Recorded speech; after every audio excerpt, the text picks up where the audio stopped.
Outs here of being on the camera all at once here, so we'll see how this is working out. Being on camera? You're just behind the camera? I am at home in my jeans, in my t-shirt, minding my own business, and carrying on. Somehow they dragged you out here for this, huh? All right.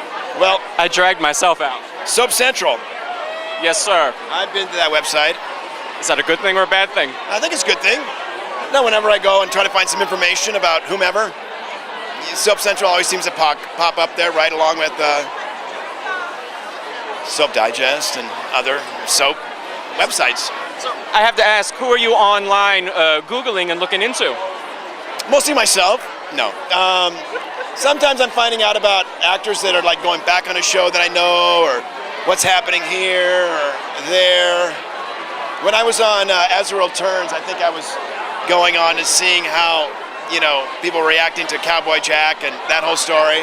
So that's kind of what, that was a long time ago. But things like that. I try to keep abreast of what's, keep my finger on the pulse of the audience out there. I have to say that a lot of people, for the fans, a lot are sort of sad. They're worried about the future of daytime. There's been a lot of changes.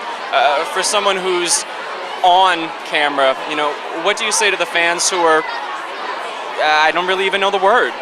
I feel your pain. It's sad. It's really sad because it's a great medium.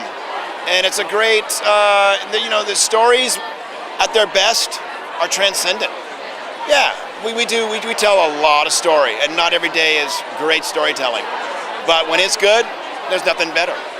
And they get to share their lives with people in a more intimate fashion than almost anything at nighttime or movies.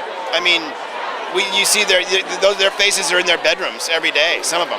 A close-up. You never see close-ups in nighttime. You never see close-ups in, movies, but you don't see it day in and day out. The opportunity to have, reality TV, I think it's the ultimate reality TV in my opinion. If they really saw it, if they chose to see it that way, they can make it even more intimate, even more personal. And that's how you're going to keep the audience.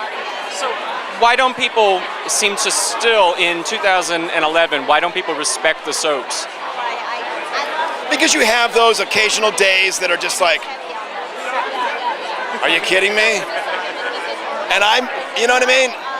Yeah. Because it's hard to tell a good story, 42 minutes of story every single day. Look at the movies that are being made. Those movies, those scripts are being edited and re-edited by network people. It's like by the time that movie's out there, it should be brilliant. There should never be a bad movie. For the amount of time that you take to get to fix it. Well, we don't have that time to fix 42 minutes of daytime every single day to make it perfect. And plus, you're telling such an amount of story with these characters keep, going through all these ridiculous conflict. That's another thing. If you're using the same characters every day, how many, trees can you get them up? How many marriages can you blow up?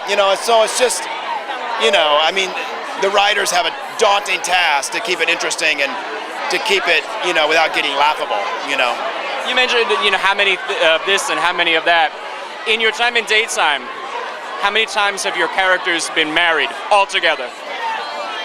Well, I know that I was married, I just had my third marriage on Days of Our Lives. I was married 6 times on General Hospital. So we're up to 9. Can we hit 10? One character twice, and so it's up, 9 or 10. And I've had 3 of my own. I'm right up there with Mickey Rooney and Elizabeth Taylor, all told. I'm a sucker. I'm a hopeless romantic. What can I say? And I believe in it. I believe in the institution. That's why I keep trying to get it right. Well, this is Las Vegas. You can probably get married in an hour or so. Well, Adrian's and Justin's last wedding was in Vegas, so there we go. I'll keep my eye out for you. Yeah. Good talking with you. Thank you.